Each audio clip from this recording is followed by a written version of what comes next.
Hello and welcome. You're watching News Central TV. It's time for news now. I am Judith at Atibi. The top stories at this hour.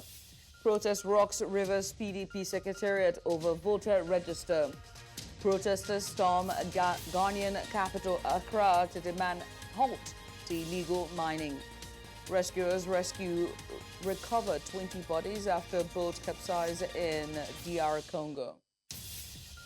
We'll bring you details of these and more shortly.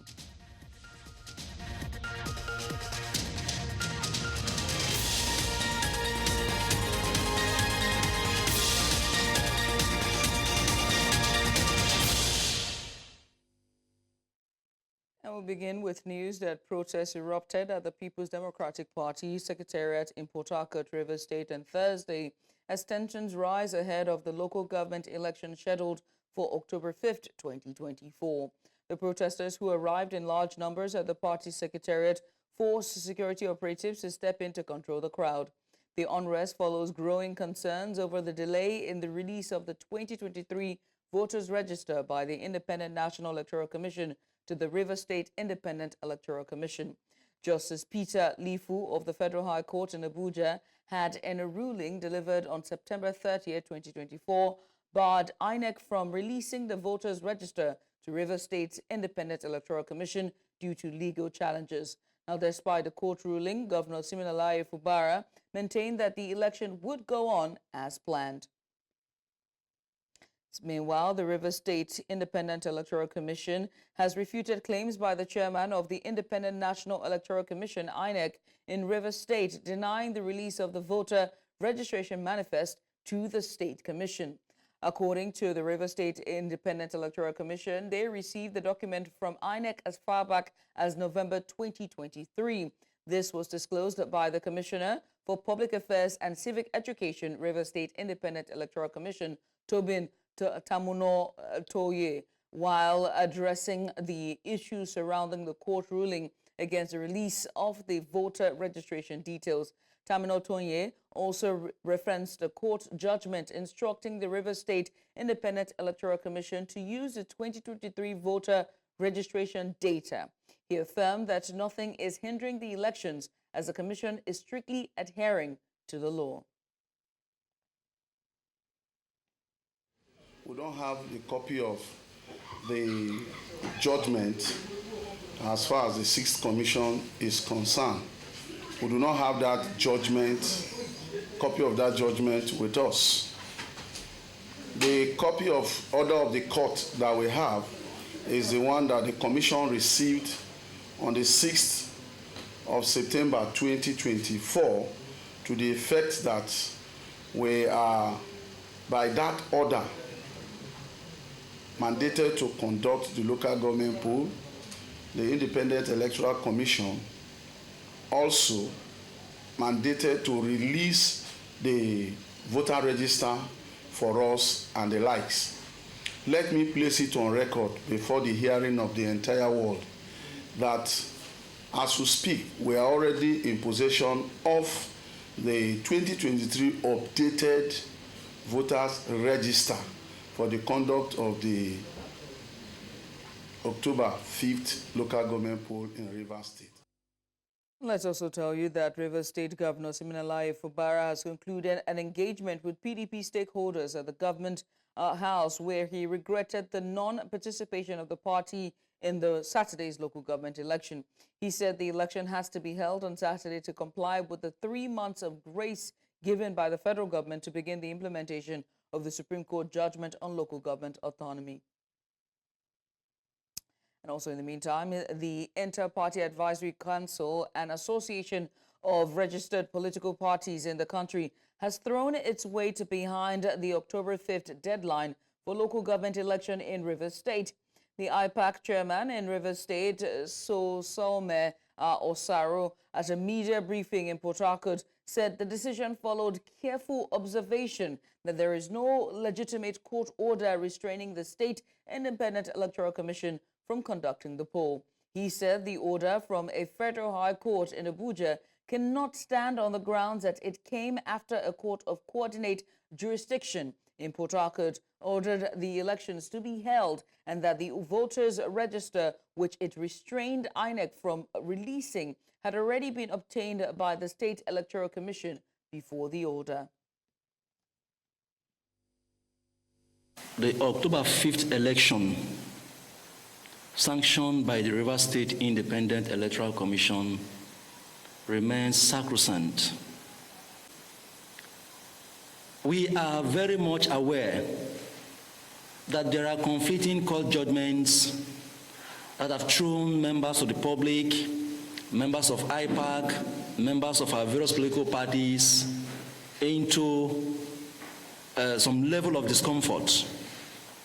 And that is why we are addressing the press today to inform everyone, particularly our members, our candidates, those who have passed through processes, those who have committed their energies, resources, time to participate in this election, to prove that we are ready to provide leadership at the grassroots level in our various local governments to stand firm that the election will hold. We are standing on the authority of the judgment delivered by Honorable Justice Igwe of the Rivers State High Court that has empowered, authorized, and allowed RISEC to conduct this election with the 2023 INEC Voters Register. That's a judgment of Court of Competent Jurisdiction. It is strike law to also state that that judgment that came prior to the subsequent one stands. State governors have launched a fresh bid to delay the implementation of the Supreme Court's judgment granting financial autonomy to local governments. The governors are reportedly mounting pressure on top federal officials to soften the implementation. Recall that the Supreme Court on July 11, 2024, delivered a landmark judgment affirming the financial autonomy of the 774 local government areas in Nigeria. The court ruled that it was illegal and unconstitutional for governors to manage and withhold local government funds. Following the judgment, the federal government instituted a 10-member interministerial committee to implement the Supreme Court's ruling. However, sources close to the presidency reportedly revealed that governors are lobbying top officials to stall the implementation. Now, joining us on the news to discuss more on this is a legal practitioner, Gloria Bellison. She is the CEO of House of Justice. Bella, thank you so much for joining us. It's good to have you. Let's get started quickly. I mean, since the Supreme Court judgment on financial autonomy for local government, all 774 of them, I mean, how many state governors appeared not to be comfortable with the ruling and have been working to ensure, that the status quo remain? Now, we've seen the governors come out. They want to soften the implementation. What do you make of all of this? Well, what it means is that we are running a polity where people assume that the Constitution is a list of suggestions and that they can pick and choose what part of the Constitution to obey.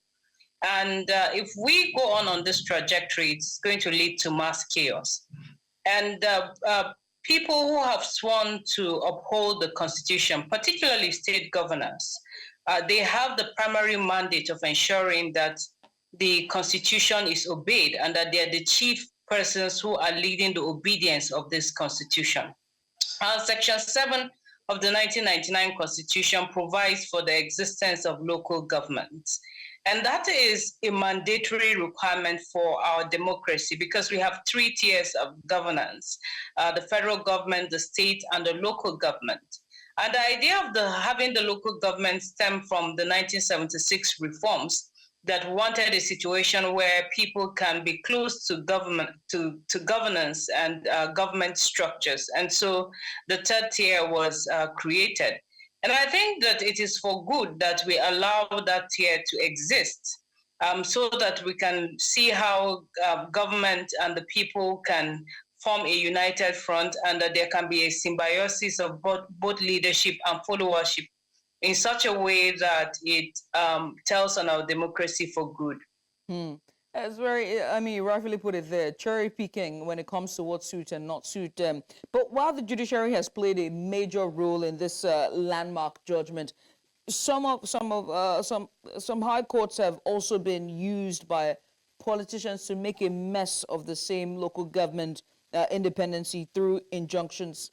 We've seen it here and there. So a case study is Rivers Council election coming up this weekend, where INEC was barred from releasing the voter register to Rivers State Independent Electoral Commission. Again, how do you interpret this when it comes to elections? Well, the Supreme Court is a court of policy. And once the Supreme Court makes a pronouncement, it is not up to any other court, no matter how strongly they feel about any other matter, for them to go against the decision of the Supreme Court. So at this point, it will just be the right time for the National Judicial Council to move in and to be able to rein in this kind of judicial lawlessness that is happening, with certain courts taking decisions that are outside the decision of the Supreme Court. But over and above that, I think one of the things that comes out quite clearly is the politicization of our courts. And we see that over and over again, how politicians will run from pillar to post, forum shopping for judgments that will suit their spleen and will look like the kind of things that they want to implement. And more than ever, it's important that in any democracy, that the judiciary insulates itself from being politicized. Because you see, politicians come and go. But we don't have any country that exists for politicians different from the rest of Nigerians. And the judiciary will come at the end of the stick if it plays to the gallery to what politicians want, rather than stick to what the constitutional requirements are and whatever policy has been formulated through the judgments of the Supreme Court. So this is an opportunity to course-correct. And thankfully, we have heard the Chief Justice of Nigeria take a firm stand around the fact that courts will not be allowed to do what they want. We hope that this is an opportunity for the implementation of that pronouncement so that we can begin to have proper order in our polity. Mm. And hopefully she does make that stand. She's made those statements. We only wait to see, and only time will tell if it will be politicized or if it can, exercise autonomy and be, free of any sort of leaning or inclinations. But I have to ask you, with this local government autonomy and now with the state governors looking for a way to soften the implementation, what's the way forward? The way forward is to hold state governors responsible where they decide to not obey the laws and the decision of the Supreme Court. You see, we must understand that nobody has the right to take powers in their own hands. Not the president, not the executive, not the legislature, not the judiciary. We must all be slaves to the law to rule by it if we want order in our society. But you see, unfortunately, people assume that once they get to power, that they can dance around certain things, and which also raises the concern around Section 308 and the immunity clause, because the reason why they can even contemplate taking these actions is because they assume that actions will not be taken against them while they are in power. But this is why it's important that people who are leaders, particularly the president, the vice president, the governor, the deputy governor, and anybody at all, that their leadership should be predicated on the obedience to laws as a living example. And so if we have governors who are looking for how to circumvent this decision of the Supreme Court and undermine our democracy, then it's also a good time to also say that they cannot swear to uphold the Constitution and go through another route and desecrate the Constitution. What this means is that they're not worthy of their offices. And we need to shift our jurisprudence to that point where people who disobey the laws are not allowed to occupy offices that have been created by the law. Because again, this goes back to your choice of word around cherry picking. You cannot say that you want to occupy the office of the state governor but assume that the office of the local government chairman should not exist. Because it is the same constitution that creates the office of the president, that also creates the office of the governor, that also creates the office of the chairman of the local government. And so we must not have this sense of anybody feeling that they are more superior than others and then they want to bamboozle their own way. In any case, what are the fears here? Right. For many of them, this is about revenue generation. But you see, if we allow these structures work, it will also push governments into more creative way of raising revenue. Because governance is not just about money. Any person who occupies that office with the bid to serve, with the determination to serve, should not be concerned about money. They should be concerned about service to the people. Right. And what having the local government does is to take the service closer to the people. So anyone who wants to undermine this arrangement by the Constitution should be held liable. Well, I must say thank you so much for coming on. We appreciate you for doing this with us, Gloria. Gloria Bellison, she is the CEO of House of Justice, a legal practitioner who joined us on the news. Once again, thank you so much. Thank you for having me. Let's switch gears now to more news here from Nigeria. The Senate has received President Bola Tinubu's communication seeking consideration and passage of the proposed fiscal policy and tax reform bill to align with ongoing financial reforms of the federal government and enhance efficiency in tax compliance. The House of Representatives also received 4 bills that were forwarded by the president. They include the Nigeria Tax Bill, the Nigeria Tax Administration Bill, the Nigeria Revenue Establishment Bill, and the Joint Revenue Board Establishment Bill. On October 1st, 2024, during his speech on Nigeria's 64th independence anniversary, Tinubu said some economic stabilization bills would be transmitted to the National Assembly. Also, the chairman of the Presidential Task Force on Fiscal Policy and Tax Reforms Committee, Taiwo Oyedele, said the Withholding Tax Regulations 2024 has been gazetted. You're watching news now on News Center TV. We go on a short break. When we return, former Vice President Atiku Abubakar seeks 6-year single tenure for presidents. We'll tell you more after this. Stay with us. And now to judicial matters. Justice Marianne Anine of the High Court of the Federal Capital Territory has issued a public summons against the immediate past governor of Kogi State, Yahaya Bello, to attend court and answer to a fresh 16-count pending allegations against him. By the summons, the former governor is to attend court on October 24th in response to the summons and for his arraignment along with 2 other defendants. Justice Anene issued the order for public summons in a ruling following an application by the Economic and Financial Crimes Commission. Justice Anene ordered the EFCC to publish the public summons in a widely circulating newspaper. She also ordered the EFCC to paste copies of the public summons at the former governor's last known address and in copious places on court premises. Justice Evelyn Maha of the Federal High Court in Abuja has issued an order barring the Directorate of Road Traffic Services, also called the Vehicle Inspection Office, VIO, from further stopping vehicles on the road, impounding or confiscating vehicles, and imposing fines on motorists. In a judgment on Thursday, Justice Maha issued the order on a fundamental rights enforcement suit filed by a human rights activist and public interest attorney, and that's Abubakar Mashal. Also affected by the order are the Director of Road Transport, the Area Commander Jabi, and the team leader Jabi, as well as the Minister of the FCT, also listed as respondents.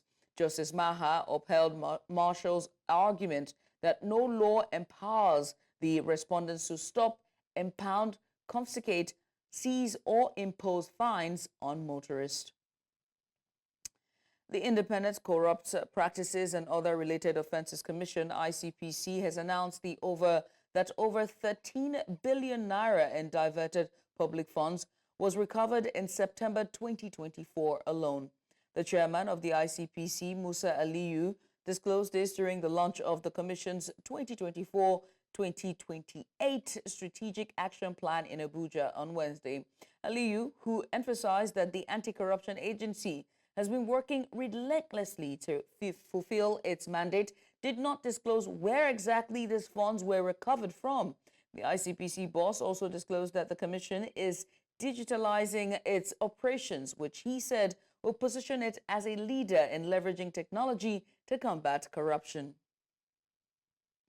In the meantime, Abia state government has embarked on reconstruction and renovations of customary court halls in the 17 local government areas of the state. This is to ensure that justice system is not stalled in any way.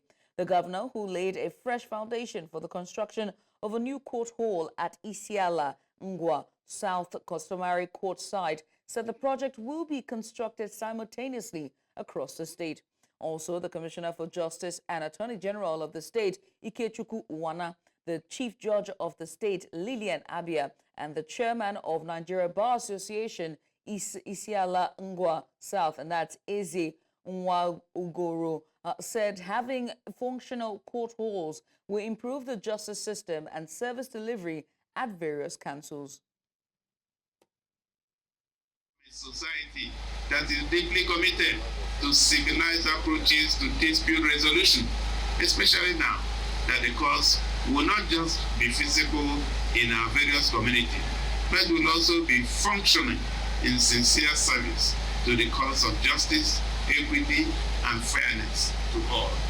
The human resources that we need to administer justice also needs a conducive environment where you can take evidence of witnesses, where the judges can work and ensure that they understand the laws, where they can actually see that they do justice, they dispense justice. So we hope that this will represent a temple of justice where people would come and get succor from whatever they have. The construction of a prototype court complex in each of the 17 local governments of the state will not only enhance productivity, but will ensure that lawyers and litigants can achieve justice in a safe and comfortable environment.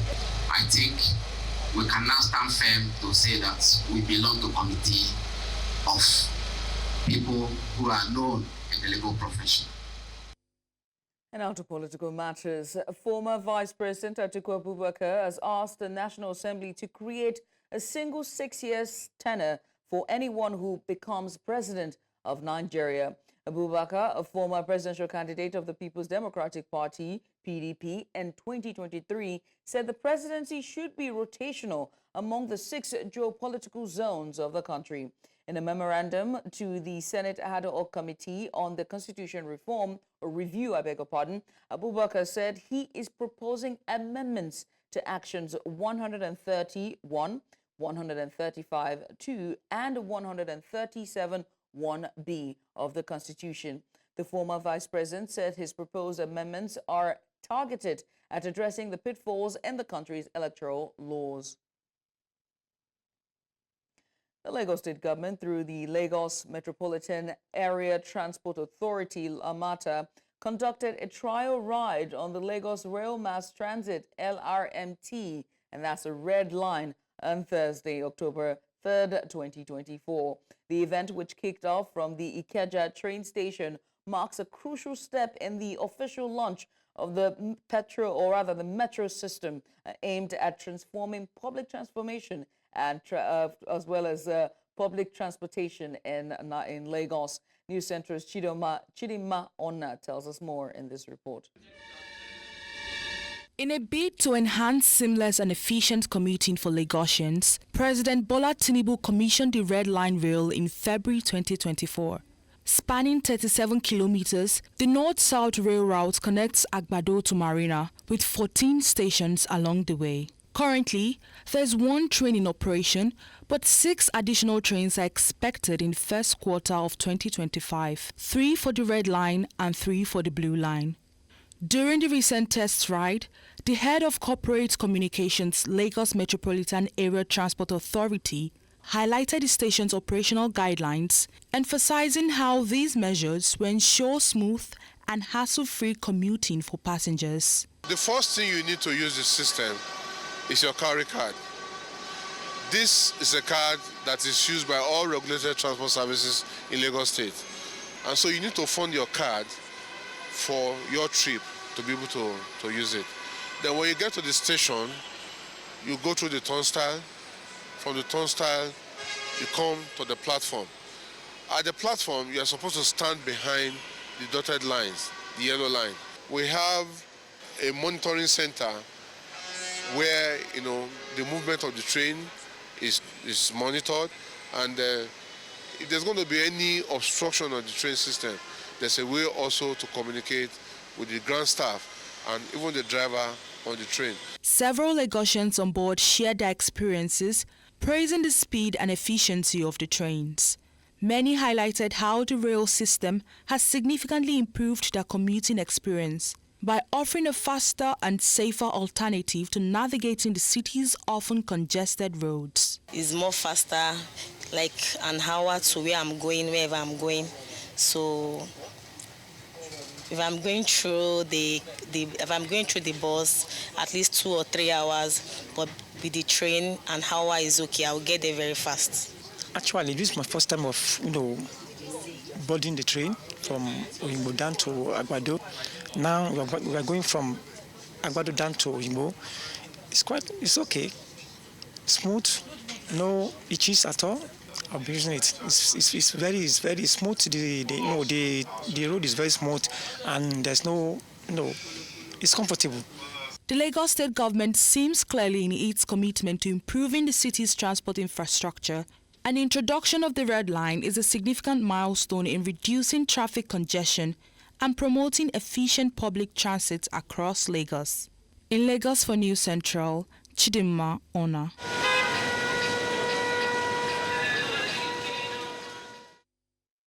And still on Lagos, but now to healthcare.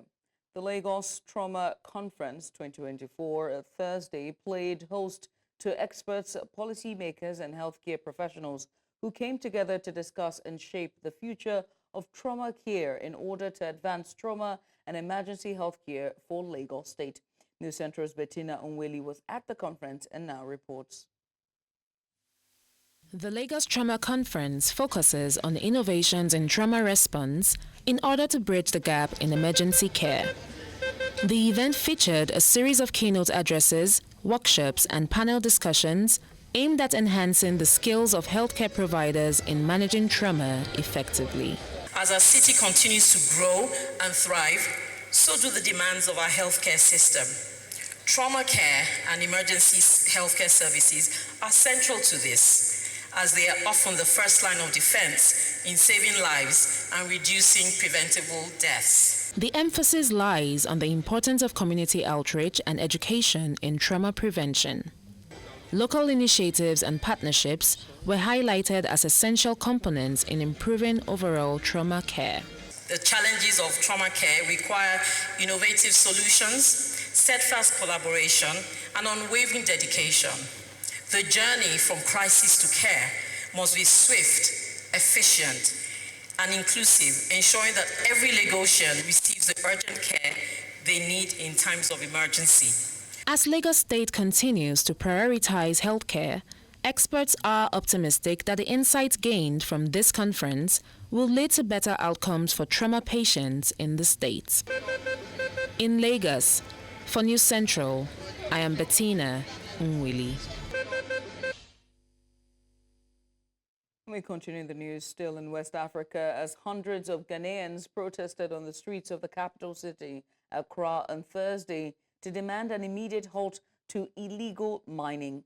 The demonstrators, most of them university students who plan to stage rallies for 3 days, are also demanding the release of 54 activists detained last month for demonstrating against illegal mining. The government's handling of illegal mining, particularly its impact on natural resources and rural livelihoods, has become a flashpoint issue in the run-up to the West African country's presidential elections in December. Chanting the Ghanaian national anthem and singing patriotic songs, the protesters draped in red and black attire danced through the streets of the capital.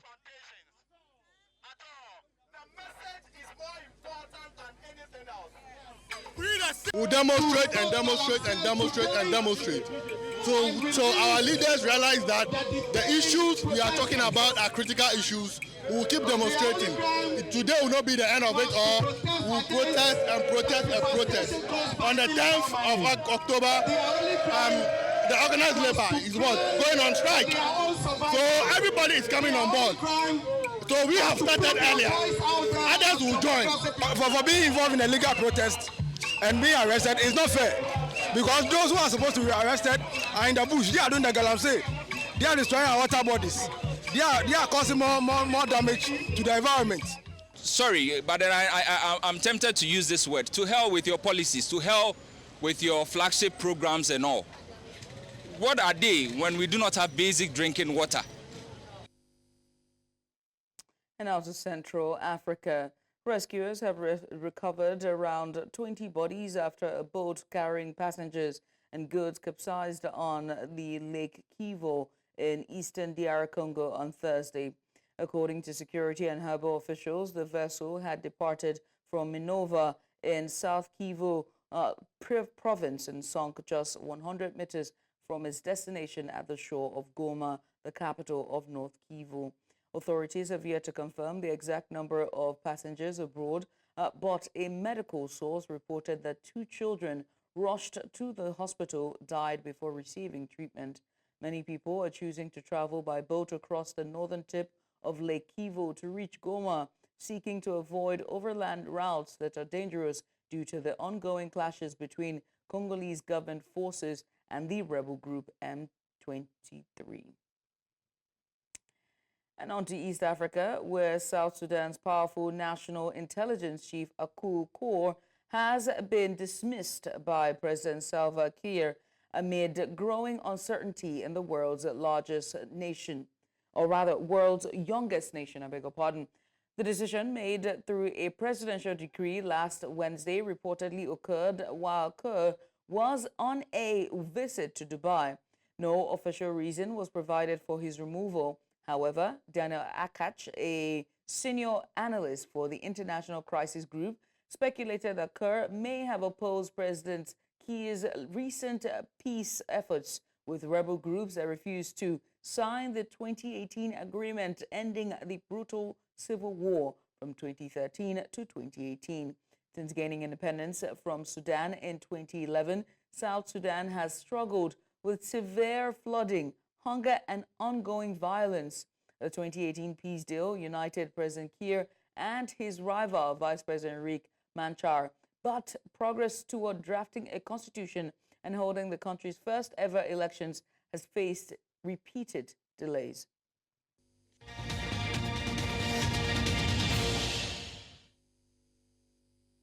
And you're welcome back. Donald Trump resorted to crimes while trying to overturn his 2020 election defeat and should not escape charges, prosecutors have said. A new court filing challenges Trump's claim that he should avoid a trial thanks to a recent landmark U.S. Supreme Court ruling. This said American presidents should be immune from persecution when acting in an official capacity. Trump was president when the alleged offenses were committed, but prosecutors say he was acting in a private capacity, not an official one. In response, Trump has repeated false claims that the 2020 vote was rigged and suggested the timing of the filing's release was designed to hurt his 2024 campaign. And the U.S. President Joe Biden has ruled out Israeli strikes against Iran for now, easing tensions in the region. This comes after Iran's massive missile attack on Israel, which has sparked widespread concern. Biden's assurance temporarily diffuses the crisis, but the situation remains volatile. Meanwhile, Israel has vowed to respond to the attack, but the timing and nature of their response remain uncertain. To allow Israel to strike back against Iran? First of all, we don't allow Israel, we advise Israel, and there's nothing going to happen today. We'll talk about that later. Will there be American... Still on conflict in the Middle East, Lebanon's health minister Faris Abiad has announced that Israeli fire has killed over 40 paramedics and firefighters in 3 days, with a total of 97 killed since October. Abia stated that 97 paramedics and firefighters have been killed and 188 wounded since the fighting began. The death toll includes emergency personnel from organizations affiliated with Hezbollah or other Lebanese factions. Since the clashes began, 1,974 people have been killed by Israeli fire, including 127 children, and over 9,350 have been wounded. يعني إذا بس نحن عدينا في الثلاث أيام الماضيين فوق 40 شهيد صار ساقط بلبنان من يعني العاملين في سيارات الإسعاف أو الإطفاء.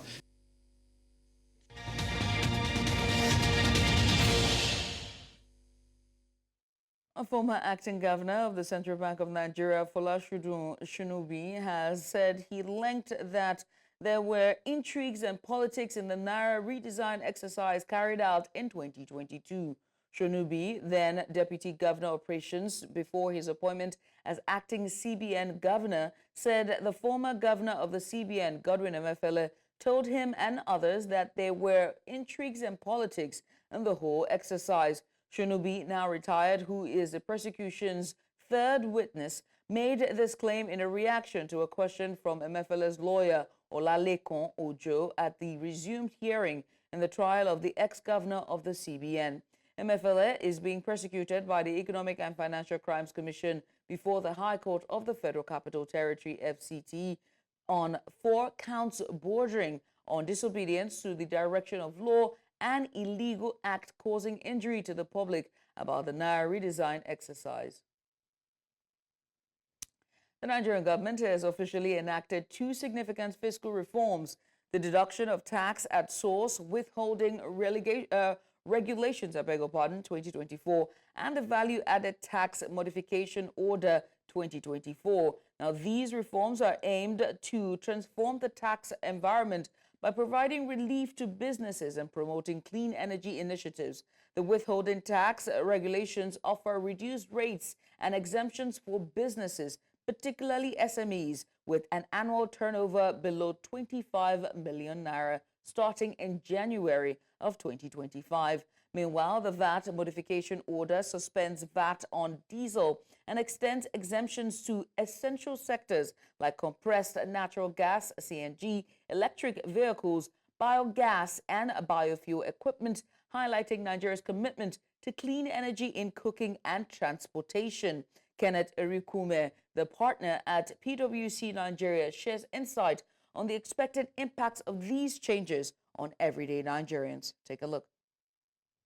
So when I look at the bill, even though it wasn't exactly stated there, well, the order, not the bill, even though it's not exactly stated there, I see some very important strategies. I think 3 of them. The first one is the recognition of the government of the challenges in terms of energy prices for Nigerians today.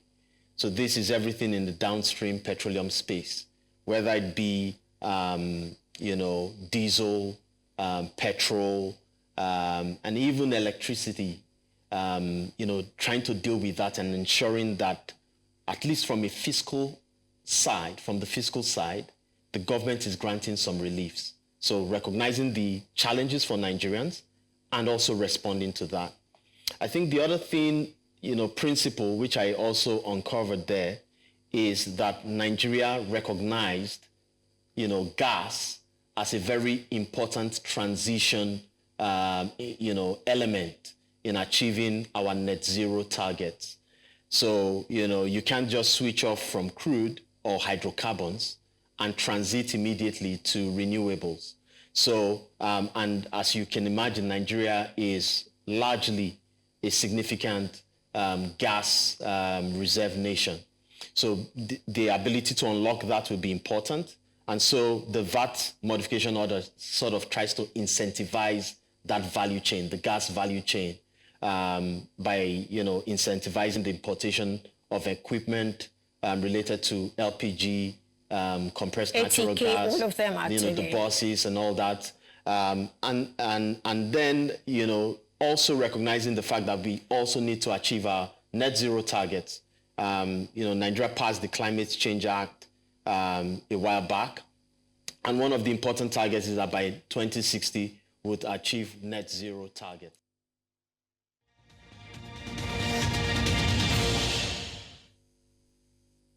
The Nigeria Premier Football League has reached an agreement with a Chinese company to establish a presence in the Chinese market and attract investments from the Asian country while also promoting closer ties between the leagues in both countries. A memorandum of understanding was signed on Wednesday at the corporate headquarters of the NPFL, which mandates the Hanan Galaxy Global Trade Development to approach relevant Chinese businesses and other agencies with a view to growing the league's presence in one of the world's most advanced economies. In addition, Hunan Galaxy is expected to facilitate inter-league relationships that would see the exchange of playing tours by clubs from both leagues. Tottenham striker Dominic Solanke has been named in Lee Carsley's England squad for this month's Nations League matches against Greece and Finland for the first time in 7 years. It is Solanke's first call-up since he earned his only cap, a substitute appearance against Brazil in 2017 during his time at Liverpool. Meanwhile, Aston Villa midfielder Morgan Rogers is absent despite his fine start to the season, while Manchester United defender Harry Maguire, Tottenham playmaker James Maddison, and Crystal Palace winger Eberechi Eze also miss out. However, Kyle Walker, who has 90 England caps, has earned a recall, while Real Madrid's Jude Bellingham has been selected after missing September's fixtures through injury. And we head now to athletics, as Athletics Kenya has set July 2025 as the date for the next Nairobi City Marathon after the conclusion of this year's edition. This year's marathon took place in September, with Malid Mugat clinching the men's race as Cynthia Dorotich also emerged victorious in the women's category. The date of the event was revealed as part of the event's calendar meant for preparations leading up to the World Athletics Championships in Tokyo of 2025, dubbed the Road to Tokyo 2025. Now, the marathon will be presided by Kenya National Championships and 10,000-meter trials for the World Athletics Championships. The Nairobi City Marathon has several distances, which includes the 42-kilometer marathon, the 21-kilometer half marathon, 10-kilometer expressway run, and 6-kilometer fun run. And it's been a fun run, but that's all we can take at this hour. But before we go, let's take another look at some of the major stories. Protest rocks Rivers PDP secretariat over voter register. And in Ghana, protesters stormed Ghanaian capital Accra to demand halt to illegal mining. And rescuers have recovered 20 bodies after boats capsized in DR Congo. And remember that you can watch us live wherever you are. News Central is live on DSTV channel 422, Star Times channel 274, Avo TV, and YouTube. Many thanks for watching. I'm Judith.